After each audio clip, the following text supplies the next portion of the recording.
É tempo de jogar, é tempo de jogar.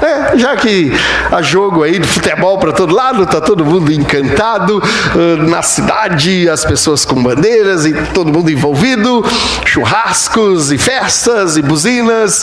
Hoje no mercado eu vi um senhor comprando uma buzina, um senhor já bem idoso, comprando uma buzina, e ele ficava testando dentro do mercado, e a senhora, esposa dele, disse assim: você não vai comprar esse negócio barulhento, vai, né? Ele estava assim, eu não terminei de ver o que fim deu, não sei se ele levou ou não a buzina. Mas a questão é que isso envolve as pessoas, e vimos outras pessoas lá, isso já era próximo da, 1h30 da tarde, e as pessoas ainda estavam comprando carnes e bebidas para o almoço.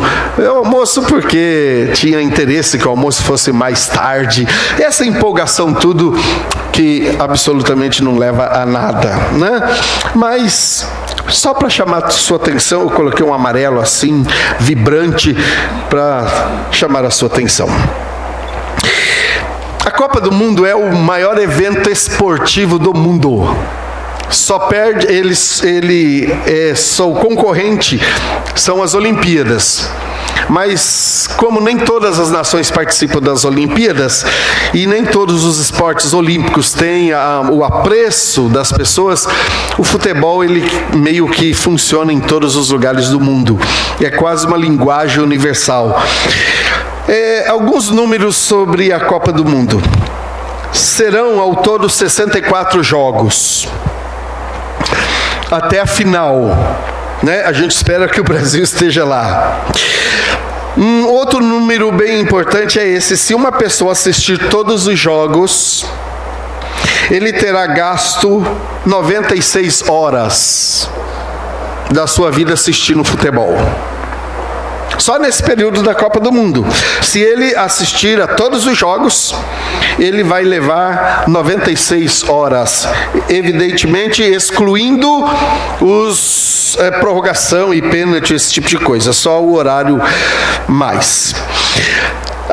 Mas para isso eu quero ler um texto. O que será que tem a ver isto, né? Copa do Mundo, jogar, futebol e é tempo de jogar. Quero convidar você para ler comigo Lucas, capítulo 9, versículo 57 até o 62. O texto é maior, mas eu vou usar somente essa fração do texto, do versículo 57 até o 62. Jesus estava andando com seus discípulos, evidentemente, e aí o autor, o Lucas, ele cita a partir daí. Lucas capítulo 9, verso 57 até o versículo 62. É tempo de jogar, é o tema dessa noite. Vou ler e você acompanhe por gentileza a leitura. Quando andavam pelo caminho, um homem lhe disse: eu te seguirei por onde quer que fores. Uau, que afirmação poderosa, né? Verso 58, Jesus respondeu: as raposas têm suas tocas e as aves dos céus têm os seus ninhos, mas o Filho do Homem não tem onde repousar a cabeça. A outro disse: siga-me. Mas o homem respondeu: Senhor, deixa-me ir primeiro sepultar meu pai. Verso 60, Jesus lhe disse: deixe que os mortos sepultem os seus próprios mortos. Você, porém, vai e proclame o reino de Deus. Ainda outro disse: vou seguir-te, Senhor, mas deixa-me primeiro voltar e despedir-me da minha família. Verso 62, Jesus respondeu: ninguém que põe a mão no arado e olha para trás é apto para o reino de Deus. É tempo de jogar. Eu não sei quem gosta de futebol, quem gosta de jogar vôlei, quem gosta de jogar basquete, quem gosta de jogar na loteria, quem gosta de jogar no jogo do bicho, né? Até jogo da velha tem, né? E tem jogo de todo tipo, tem jogo na internet, tem jogo no celular. Eu cheguei e tinha 2 adolescentes ali, que alegria, né? Na presença do Senhor, jogando, que estava uma beleza, né?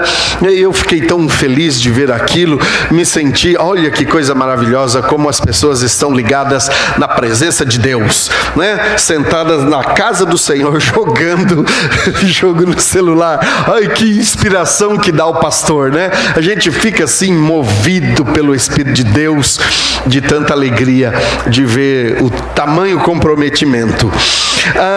Mas, em primeiro lugar, é tempo de jogar o jogo da vida ou o jogo da morte? O jogo da vida eterna ou o jogo da morte eterna?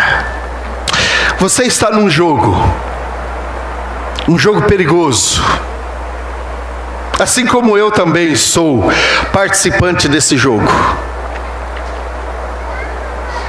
Ambos, você e eu, fazemos parte desta partida. Se queremos ou não, se gostamos ou não, nós estamos nele. Talvez você nunca se apercebeu disso. E esse texto mostra essas situações para nós aqui. Versículo 57 diz assim: quando andavam pelo caminho, um homem lhe disse para quem? Disse para Jesus. Um homem chegou ao Senhor e disse: Senhor, eu te seguirei por onde quer que fores.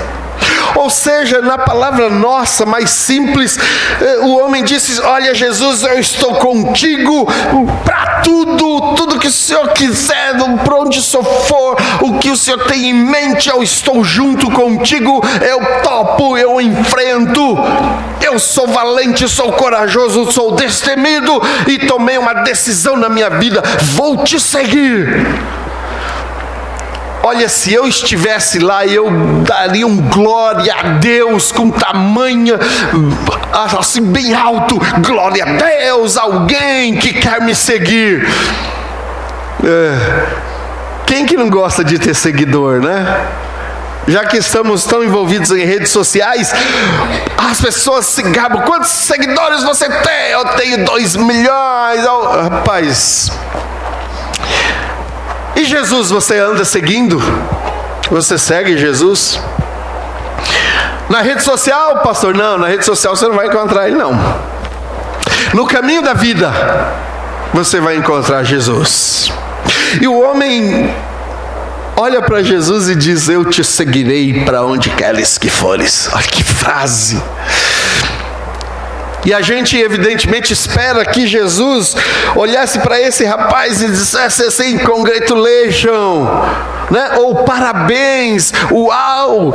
Jesus olha para ele e diz assim: as raposas têm os seus covis aí, onde elas podem descansar. Olha, o filho do homem não tem onde pôr a cabeça, não. Que Jesus chato, né? Jesus desestimula a gente a seguir. O rapaz vem tão empolgado, tão contente, tão feliz, tão seguro do que queria na vida, e Jesus olha para ele e fala assim: olha, o filho do homem, as aves do céu têm os ninhos e as raposas têm as suas tocas, mas o filho do homem não tem onde encostar a cabeça. Duas coisas aqui. Primeiro, Jesus estava dizendo: olha, se você seguir o homem Jesus, esse homem Jesus, de fato, não tem onde reclinar a cabeça. Qual você quer seguir? O homem da terra? O Jesus da terra? Ou o celestial? Você está fazendo referência ao jogo da vida no que diz respeito a esse tempo? Ou o jogo da vida no que diz respeito à vida eterna? Qual é a linguagem que você está conversando comigo? Em que aspectos nós vamos continuar a nossa conversa? Porque se você quiser seguir-me baseado naquilo que eu posso te oferecer neste mundo, eu não vou oferecer nada para você, nem casa, nem nada. Porque eu não tenho. Na verdade, eu vivo porque as pessoas me alimentam e dão ofertas, e eu vou pregando e me convidam, e quando não, eu me convido. E quando preciso, os anjos me servem.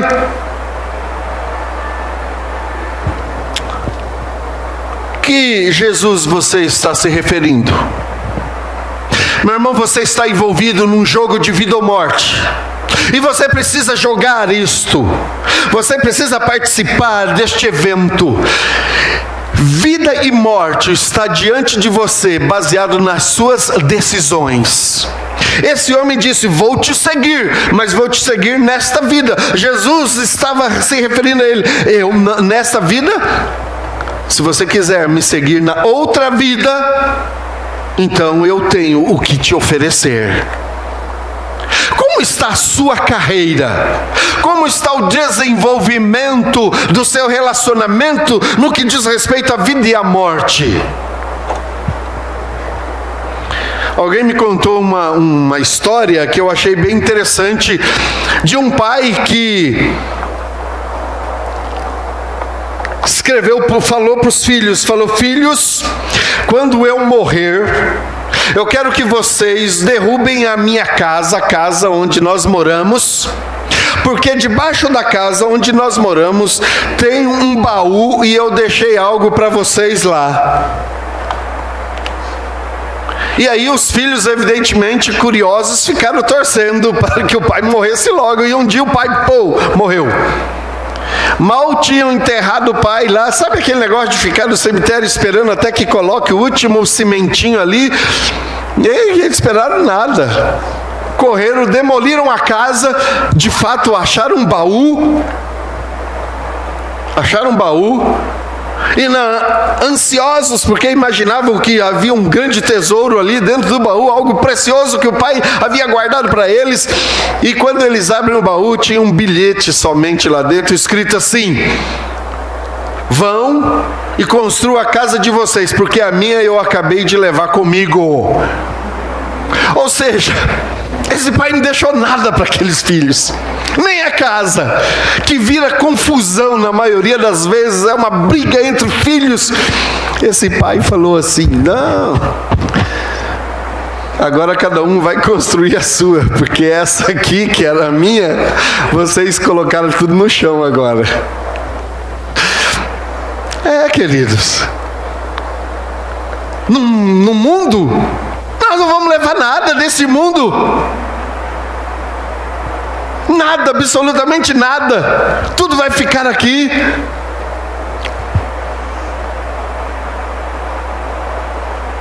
O que você está levando para a vida eterna? É o jogo. Sabe quanto tempo tem esse jogo? 90 minutos. Na metáfora do futebol, o jogo começa para todo mundo quando ele nasce. Nasceu, começou o jogo. 90 minutos você tem. Para uns pode ser 2 anos, 1 ano, 15 anos, 60, 70, 90, 100. Mas na metáfora do futebol você não tem prorrogação. Não tem pênaltis. Porque você pode pensar assim: talvez nos pênaltis eu dê sorte, eu esteja num dia de sorte e consiga entrar na vida eterna pelo caminho mais fácil. Queridos, nesse jogo da vida ou da morte não há prorrogação. Ou você ganha o jogo contra a morte, em nome de Jesus, jogando com Ele, do lado dele, por Ele, ou você vai morrer. O jogo da vida ou da morte. 90 minutos. Vou ler alguns textos para você aqui. Hebreus capítulo 9, por exemplo, versículo 27, diz: da mesma forma como o homem está destinado a morrer uma só vez e depois disso enfrentar o juízo, assim também Cristo foi oferecido em sacrifício uma única vez para tirar os pecados de muitos, e aparecerá a segunda vez, não para tirar o pecado, mas para trazer salvação aos que o aguardam. Não tem prorrogação, meu irmão. Alguns tiveram a benção, algumas poucas exceções, como o Lázaro, por exemplo. Ele morreu, Jesus foi lá e falou: vou dar mais uns dias para você. Ressuscitou o Lázaro, mas ele morreu de novo. Como o rei Ezequias, Deus falou: você vai morrer. Os seus 90 minutos acabaram. E ele falou: Senhor, dá uns acréscimos aí. E o Senhor falou: tá bom, 15 minutos, ou 15 anos de acréscimo. E o que o rei sofreu nessa prorrogação? Perdeu a linha, entrou no templo, fez bobagem. Como é que está o jogo aí da vida e da morte? Apocalipse capítulo 20, verso 11 a verso 12, a parte A do versículo, preste atenção nisso, diz, Apocalipse 20, verso 11, depois vi um grande trono branco e aquele que estava sentado. A terra e o céu fugiram da sua presença e não se encontrou lugar para eles. Vi também os mortos, grandes e pequenos, em pé diante do trono. Queridos, se você perder o jogo aqui, você vai ter que enfrentar o Senhor lá. E se você ganhar o jogo aqui, você vai ter que enfrentar o Senhor lá. A grande diferença é que o perdedor que estará à esquerda do Senhor vai receber a frase: apartai-vos de mim, malditos. E para os vencedores que estiverem à direita do Pai, vinde, benditos do meu Pai, receber por herança aquilo que já é de vocês desde do início dos séculos. Jogo da vida e da morte, é hora de jogar, meu irmão. Não fica parado no meio do campo decidindo para que lado você vai. Ou você luta, ou você joga contra o inimigo, ou você joga a favor dele.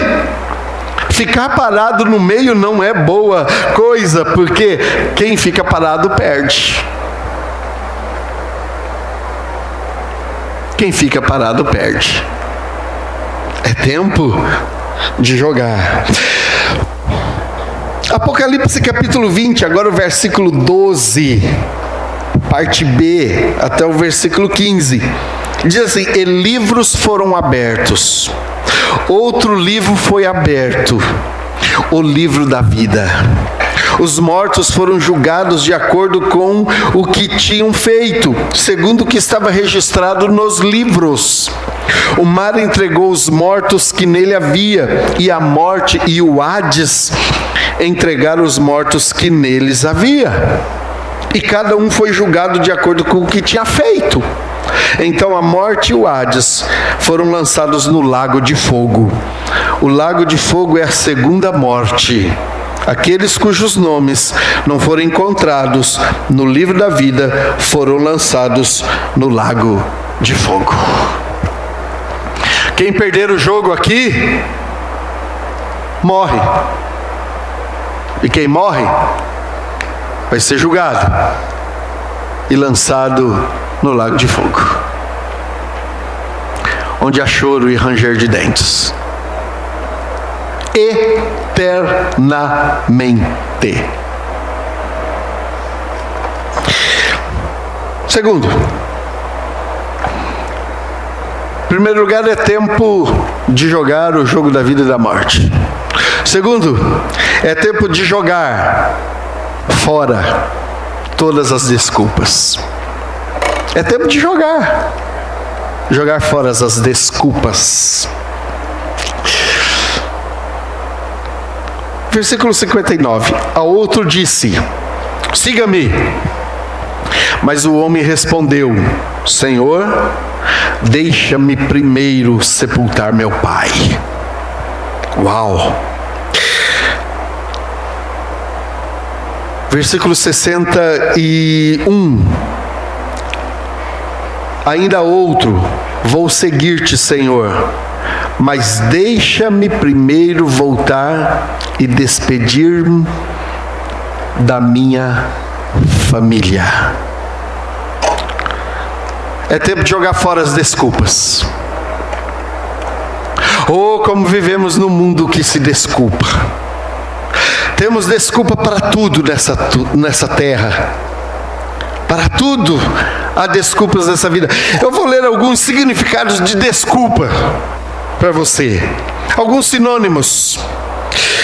Primeiro, desculpa significa razão usada como pretexto para se esquivar de algo ou de alguém. Isso é desculpa. É uma razão que você dá, não significa que a razão é válida. Desculpa é a razão usada como pretexto para se esquivar de algo ou alguém. Agora, tudo isso aqui são sinônimos, essas palavras são sinônimos de desculpa. Vou ler para você. Capote. Não é de capotar, é de cobrir. É uma desculpa. Agasalhar, no sentido de cobrir, de esconder. Agasalhar. Capa. Cobertura. Tudo isso no sentido, tudo isso chama desculpas. Disfarce. Pretexto. Escapatória. Escapadela. Escusa. Evasiva. Inventiva. Saída. Subterfúgio. Prosopopeia. Rodeio. Rodeio. É desculpa. Sabe aquele negócio de ficar rodeando? Isso é uma desculpa. Perdão. Absolvição. Anistia. Graça. Indulgência.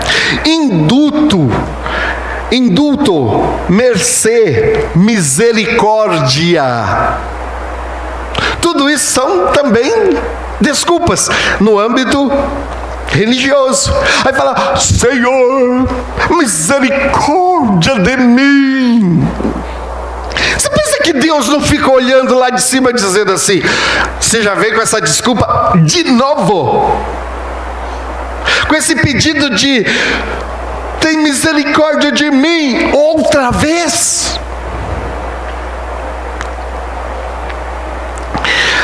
Recusa, desconsentimento, esquiva, negativa, renúncia, repulsa, círculo, curva, desvio, giro, meandro, apelação, ardil, digressão, estratagema, fuga, pressuposto, razão, argumento, vênia, justificativa e justificação.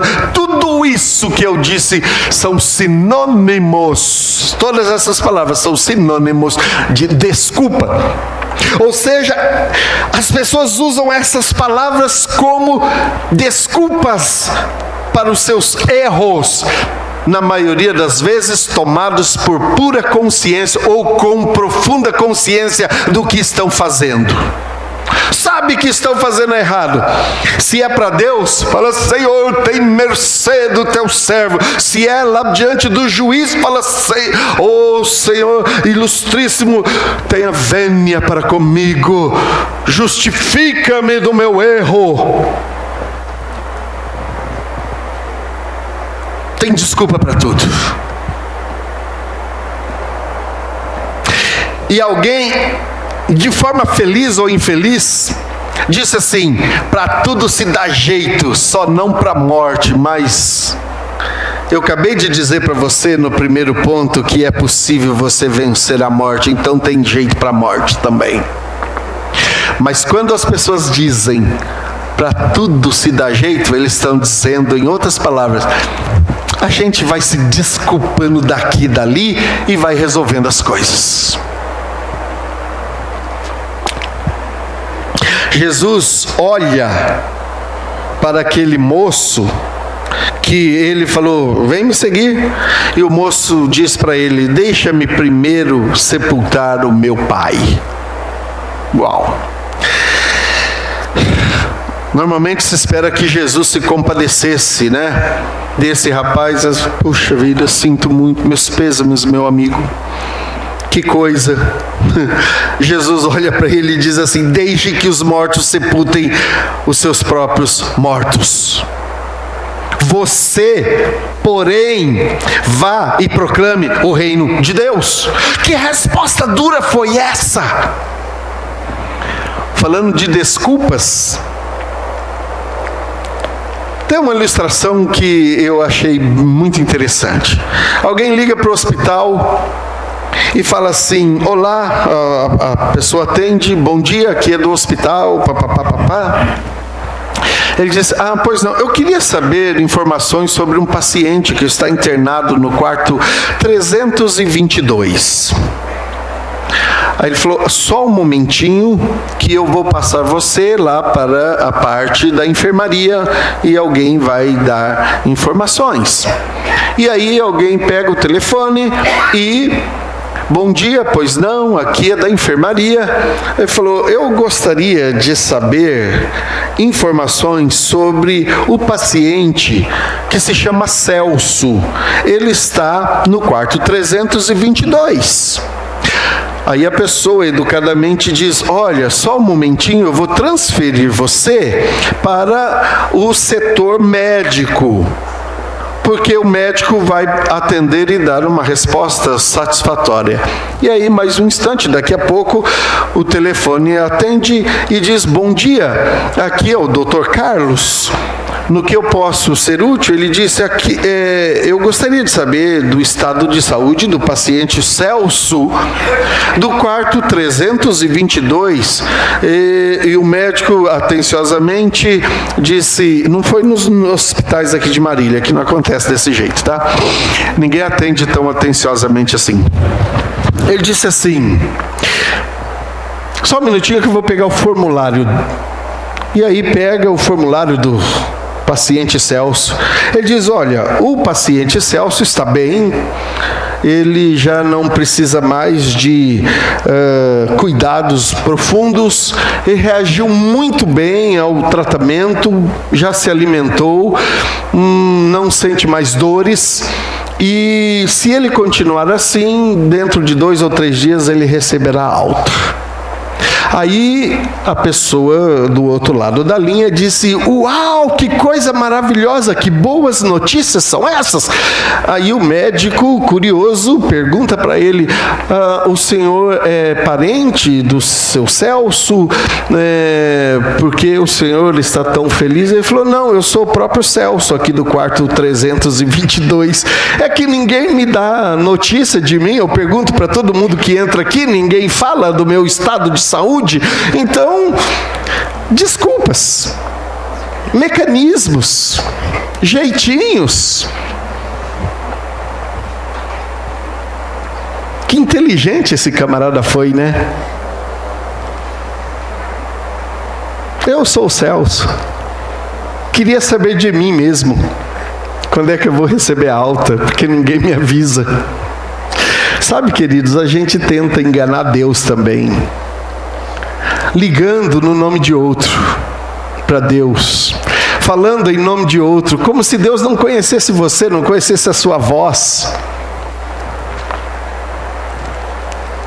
Eu já brinquei muitas vezes com as pessoas que ligam em casa, com os amigos mais próximos, e eu atendo o telefone e as pessoas ficam: é o André? Eu falo: sim, é o André. Né? E aí cria um jeito de falar do jeito que o André fala.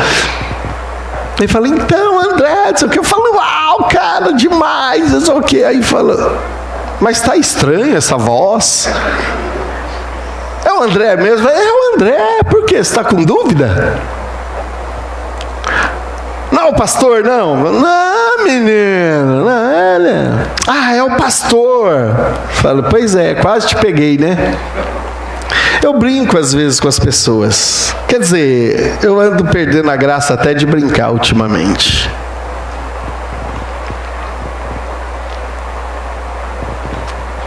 Mas Deus sabe quem nós somos. Mesmo que você use a roupa, o carro, o jeito, a voz, a maquiagem igual, corta o cabelo igual.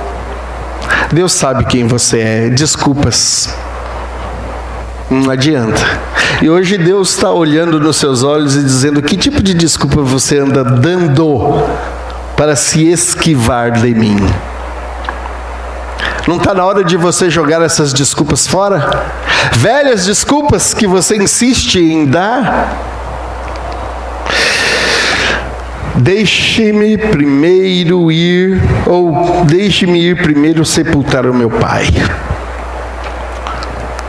Jesus olha para ele e diz assim: deixa que os mortos. Por que Jesus diz isso? Parece tão duro, tão insensível. Que Jesus insensível é esse? Tem duas formas de a gente enxergar isso aqui. O primeiro é que para o judeu, e a gente usa esse tipo de linguagem também aqui no mundo evangélico, fala assim: eu morri para o mundo, estou morto para o mundo. Então, ou seja, o mundo não tem influência sobre mim. Eu estou morto para esses, para a lei, por exemplo. A lei não me diz respeito, eu morri para a lei. Então, estou morto para a lei. Jesus estava apontando para esse caminho, mas também dizendo assim: o morto não vai conseguir perceber a beleza da vida. O morto não tem alegria em nada que se possa propor a ele. Quando Jesus olha para esse homem, para esse rapaz, para essa pessoa, e diz assim: deixa que os mortos enterrem os seus mortos. Sabe por quê, meu irmão? Se aquele rapaz, se aquela pessoa fosse lá se envolver outra vez, ou emocionalmente com um processo de funeral, você quer coisa mais triste do que funeral? E se tem uma hora ruim de você tomar uma decisão, é no momento de funeral. Quando alguém falece próximo, que eu tenho tempo, eu acompanho a pessoa, a família, ou alguém que vai se envolver com isso, até funerária. Porque lá na funerária é um momento que as pessoas são emocionalmente tocadas e são vendidas coisas que de fato não precisavam serem compradas. E vende-se um caixão mais caro, e vende-se coroas, e tem todo um procedimento, e se pega alguém que está com a consciência pesada ainda de não ter cuidado daquela pessoa querida enquanto viva. Quantas vezes eu já acompanhei as pessoas e eles olham: pastor, o que você acha? Eu falo: meu irmão, compre o mais barato. Mas eu queria honrar. A hora de honrar já passou, meu irmão. Você devia honrar quando ele estava vivo.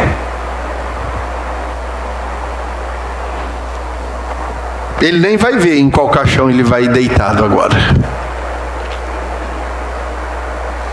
Jesus estava dizendo: se você for lá, esse ambiente de funeral, de pessoas chorando, e de os seus amigos, as pessoas vão te abraçar, e você vai compartilhar para eles: olha, só vim me despedir um pouquinho rapidamente aqui, e vou sepultar o meu pai, e vou seguir Jesus. Eles vão dizer: que é isso?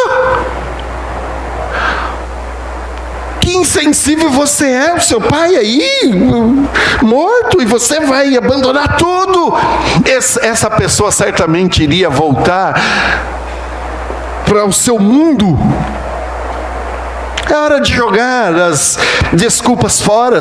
Jesus estava dizendo para esse moço aqui, para essa pessoa, dizendo: para com essas desculpas, e se você for lá, você não vai voltar. Porque se tem algo importante, é seguir-me. Se tem algo importante que você precisa fazer nessa vida, é ir atrás daquilo que te compete na vida eterna. E ele diz: você deixa que as pessoas, os mortos, sepultem os seus mortos, mas você vai e proclame o reino de Deus. Se essa pessoa voltasse lá para sepultar, Jesus não é contra o sentimento.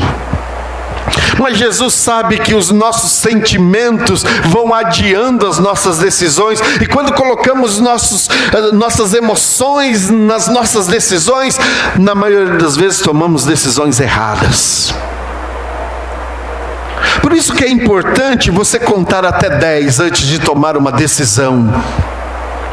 Muitas vezes, conversando com os irmãos, alguém pede a minha opinião e eu fico em silêncio. Eu falo: pastor, e aí? Eu falo: calma, você não pediu minha opinião? Eu estou pensando.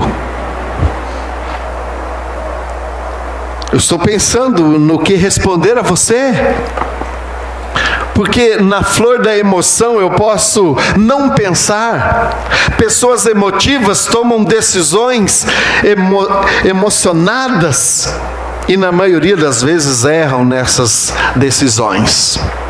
Por isso que igrejas que gostam de enganar pessoas, e pastores ou líderes aí, pregadores, gostam de fazer apelos e as pessoas chorando, e elas doam as coisas e fazem promessas das mães, porque as pessoas estão emotivas, e na emoção elas não sabem bem o que fazer e o que estão tomando de decisão. São em momentos dessas que as pessoas tiram alianças e dão para lobos vorazes que querem usurpar, e dão ofertas, e dão chave de carro, e dão escrituras de casa, porque eles levam a emoção às pessoas. Primeiro os condena até o fim, até o inferno, depois apresenta uma proposta gloriosa, que por meio da doação total, você acaba recebendo tudo em dobro, e as pessoas já desesperadas, desequilibradas, vão doando. Você nunca viu isso nessa igreja. Você nunca me viu fazendo apelos emotivos aqui, porque eu não quero ser responsável pelas suas decisões. As suas decisões são de responsabilidade suas. Por isso a coisa que eu mais gosto é que você faça decisão consciente. Você está certo disto? Estou. Então pronto. Jesus sabia, se aquela pessoa fosse lá sepultar o pai, ele não ia voltar mais, porque seria demovido do seu desejo de seguir a Jesus. Mas Jesus fala: vai e pregue o evangelho. Queridos, Deus tem chamado você, mas que tipo de sentimentalismo tem prendido você a esse mundo? Jesus queria ensinar para mim e para você que a nossa família, apesar de ser muito importante, ela ainda é menor, ela é inferior ao nosso amor, ao nosso Deus, que devemos amá-lo de todo o nosso coração, acima de tudo. Os nossos filhos são preciosos, a nossa esposa ou a esposa é preciosa, o marido é precioso, as coisas dessa vida são coisas preciosas, o seu trabalho é precioso, a sua carreira é preciosa, mas deve estar em segundo plano diante do seu amor para com Deus. É isso que Jesus estava dizendo. Se você estiver demais apegado a essas coisas, você não vai conseguir voltar e fazer o seu trabalho, o trabalho que Deus tem proposto para você. Posso ouvir um amém? Amém. Ô Jesus, me ajuda. Eu pedi para ser profundo, né? Mas eu espero que haja pelo menos um pouquinho de emoção, né? Não, o pastor não quer emoção, não é isso. Você pode sorrir quando Deus falar com você e dizer: aleluia, Jesus. Deus é fiel e fala comigo. Essa emoção é boa, essa emoção é sadia, ela é saudável. Se ele tivesse amor próprio por Cristo, estaria disposto a deixar seus amigos mesmo nas circunstâncias mais difíceis. O motivo de seu chamado era mais importante do que qualquer consideração terrena. Por isso, Jesus escolhe exigir do homem um sacrifício extraordinário para mostrar seu sincero amor a Ele. E se aquele homem ou essa pessoa fosse lá, aí aparece outro. Jesus diz: siga-me. Ele diz assim: deixa-me primeiro voltar e despedir-me da minha família. Oh, coisa maravilhosa é família, né? Você já ouviu essa frase, né? Mexa com tudo, mas não mexa com a minha família. O sangue vem pro zóio. Não é? Você não ouviu isso já? Pode mexer comigo, mas não mexa com... Mexeu com os meus filhos, mexeu comigo, mexeu com a minha esposa. Eu já contei para você que logo que eu casei, eu fui na lua de mel, e numa viagem dessas de lua de mel, a gente foi parar minha irmã, que morava em Foz do Iguaçu, e fomos lá no Paraguai. Ah, meu Deus, o que aconteceu? Eu e a minha... Como diz o profeta Ezequiel, Deus disse: eu vou tirar delícia da sua vida. E eu andando lá com a minha princesa, um paraguaio mexeu com ela. Rapaz... Eu tinha 66 quilos. Eu não tinha isso aqui não.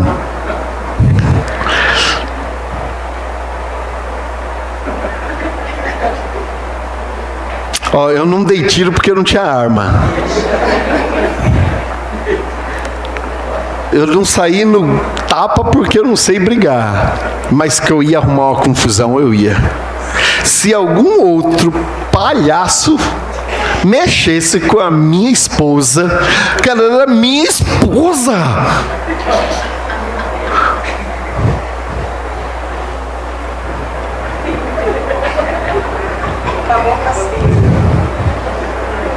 A minha esposa, que é sábia e não querendo ficar viúva, logo nos primeiros meses, ela disse assim: meu amor, não se esqueça que nós estamos no país deles. E aqui, amor, você só vai perder. Vamos embora. Deixa isso para lá. Acalma. E eu fui acalmando, e voltei para Foz do Iguaçu.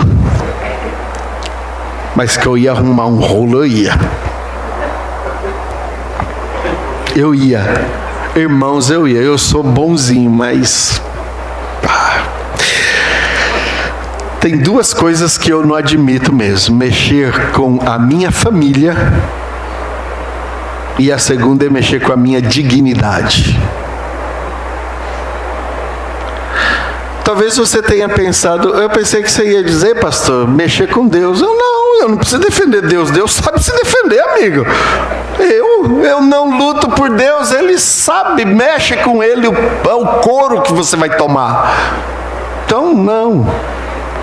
Eu não tenho que defender Deus. Eu tenho que defender a minha família e a minha dignidade e honra. Isso eu vou defender até o fim.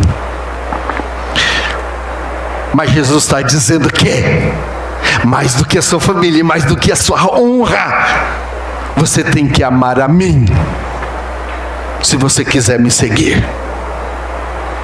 E despedir-se da sua família não é uma boa ideia, porque a sua família vai demover você da sua disposição de me seguir. Não volte lá, não consulte as coisas terrenas para coisas espirituais, não peça conselho para os seus amigos deste mundo sobre decisões do mundo por vir. Eles não saberão te aconselhar. Quando eu me converti, no dia que eu me converti, voltei para casa e disse para minha mãe, que para mim é uma santa mulher, eu creio que ela está no céu. Ela disse para mim, eu falei: mãe, a partir de agora eu vou ser crente. Ela olhou para mim e disse: que Deus te abençoe, meu filho. Foi o que ela disse. Ela sabia quem eu era, de onde eu vinha e certamente para onde eu ia, do jeito que eu estava. Mas foi só o que ela disse, porque ela era limitada nas coisas espirituais. Depois que eu me converti, que eu fui falando das coisas do céu para ela. Por isso que eu creio que no último tempo ela tomou uma posição diante de Deus. Ir se despedir, informá-lo sobre o projeto de colocar as coisas espirituais em ordem, era isso que Jesus estava falando para aquele moço. Você vai lá pedir a opinião, rapaz, você não volta mais. Eles não vão deixar, não se despeça.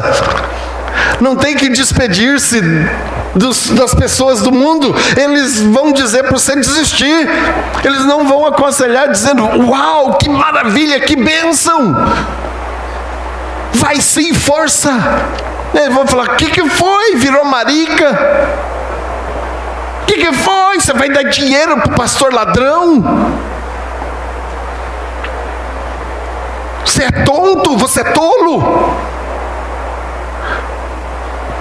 Jesus sabia que os seus familiares iriam dizer isso para ele, dizerem isso para ele, e falou: não vá não. O primeiro tipo de jogo da vida ou da morte. Segundo jogo que você precisa jogar as coisas fora, as velhas desculpas. E o terceiro e último, é tempo de jogar a sua vida completamente nos braços do Senhor. É tempo de jogar a sua vida. No versículo 62, respondeu Jesus: ninguém que põe a mão no arado e olha para trás é apto para o reino de Deus. Jesus queria dizer: se você coloca a mão no arado, e o arado naquele tempo era movido por um animal, e se você já trabalhou com arado como eu, você sabe que não dá para você olhar para trás. Não é porque não pode, você até pode, mas o fato é que você precisa ter foco no que você está fazendo, porque o cavalo não é ele que dirige, é você que dirige o cavalo e o arado. É você que orienta, e se você olhar para trás, certamente você vai mudar o rumo do serviço que você está fazendo. É isso que Jesus está dizendo para mim e para você. Se você não jogar a sua vida em mim e viver em mim, você vai perder o foco, você vai perder a direção, você vai perder o rumo.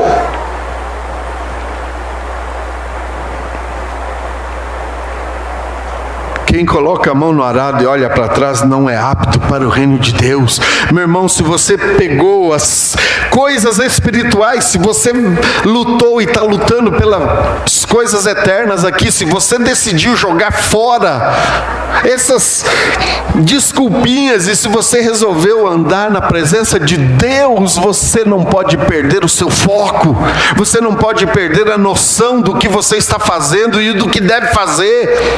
Se você estiver amando mais as suas riquezas, os seus prazeres, os seus projetos, você vai inevitavelmente se desviar daquilo que Deus tem planejado para a sua vida e aquilo que você deve fazer. Se você olhar para trás, até imaginando o que eu perdi, se você olhar para trás pensando o que você perdeu, você vai perder o que vem pela frente. E o que vem pela frente é infinitamente melhor. O que Deus tem preparado para aqueles que o amam é muito grande. O que Deus tem preparado para você adiante, nesta vida e na vida eterna. Mas se você insistir em ficar olhando para trás, o que você está deixando para trás, Tem uma música que começa até bem, ela é até bonita, eu até escuto ela de vez em quando. Fala lá que aquieta minha alma, faz descansar em ti, tudo. É bem bonita, mas lá no fim diz assim: eu sei que vai ser difícil abandonar, largar tudo pelo Senhor, mas o Senhor vai estar comigo. Como assim? Vai ser difícil? Ai, Senhor, eu vou ter que largar por tua... Então você não está vendo a glória que tem pela frente. Quem fica preso às coisas desta vida é porque ainda não enxergou a glória que tem na vida por vir. Está preso às pequenas coisas desta vida. Você que não consegue perdoar, você que não consegue amar, você que não consegue ofertar na obra de Deus, é porque você nunca viu a presença e a glória de Deus. Porque se você tivesse visto isso tudo para você, é coisa que não tem mais peso sobre a sua vida.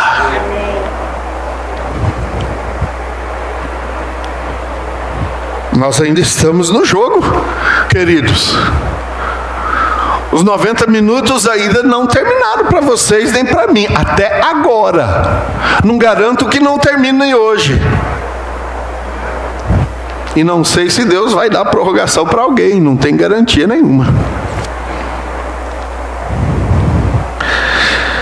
Ninguém que coloca a mão no arado e olha para trás é apto para o reino de Deus.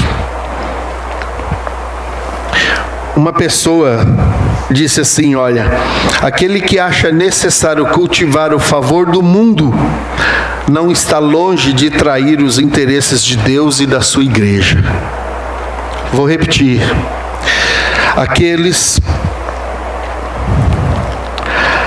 Aquele que acha necessário cultivar o favor do mundo não está longe de trair os interesses de Deus e os interesses da sua igreja. Meu irmão, se você não estiver disposto a abrir mão de tudo para seguir a Jesus, você não é apto para o reino de Deus. Você não é apto, você não é digno, você não está nas condições, você está inserido naquele monte de desculpas ainda. Há uma ilustração que eu quero para a gente caminhar para o final. Fala de uma igreja que tinha um determinado carpinteiro. E esse carpinteiro ficou encarregado de construir uns engradados assim, para colocar as roupas que a igreja recebia como doação para ser enviado para um orfanato na China.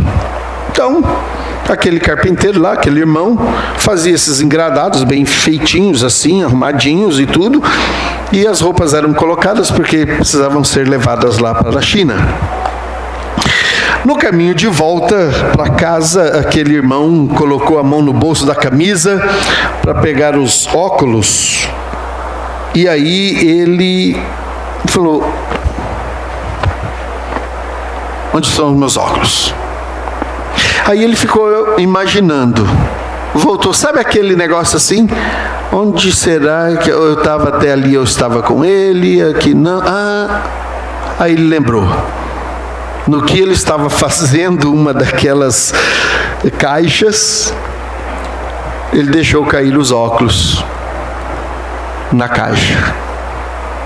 E ele falou: uau, a esse momento os meus óculos já estão longe, embalados já. Aí ele teve um pequeno descontentamento e disse: olha, Deus, eu sou fiel ao Senhor, puxa, eu já trabalhei tanto, fiz todos esses engradados, dei meu talento, dei tudo, dei meu trabalho, meu tempo, e agora o Senhor podia ter me avisado que eu tinha esquecido os óculos lá. Mas, como ele era convertido, ele falou: bom, Deus, amém, o Senhor vai fazer alguma coisa. E no fim das contas, um irmão o abençoou e deu um outro óculos para ele, e ele ficou feliz da vida. Algum tempo depois, algumas pessoas vieram lá da China e foram dar testemunho na igreja, inclusive um pastor que era o líder desse orfanato que cuidava dessas crianças e que ajudava ali.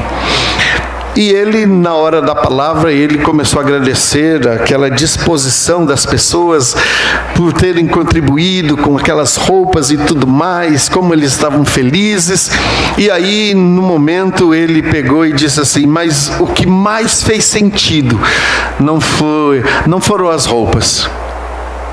Irmãos, eu estava lá e eu fui atacado pelos inimigos lá que não gostam do evangelho, e eles destruíram parte do orfanato e também eles destruíram os meus óculos. E eu não enxergo sem eles. E orando a Deus, mas agradecendo a Deus pelas roupas que tinham chegado, eu vi no fundo lá, guardado, os óculos.